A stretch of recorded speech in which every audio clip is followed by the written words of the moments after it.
Assalamualaikum. Hari ni kita dah masuk bios sebiji NCP 93. Siap kita set up tail loop grill RS, rim CE 28 brown, cat bahu satu biji. Ni spek ni best dah, G spek lah, G spek. Disc brake 4 biji depan dan belakang. Mari kita tengok. Tengok tayar. Tayar Toyo. Grill. Okey, mari kita tengok bahagian cat. Cat baru satu biji lah. Tak ada calak, tak ada kemek, tak ada apa. Ni special dah kita bagi kat hangpa lampu set albino. Siap.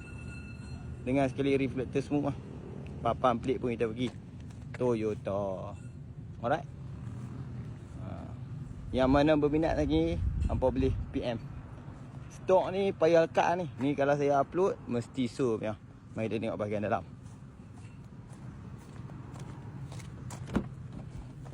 Okey, ni bahagian dalam. Tu dia.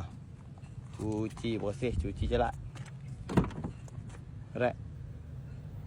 Yang ni siapa-siapa berminat, hangpa PM kat lekas sini.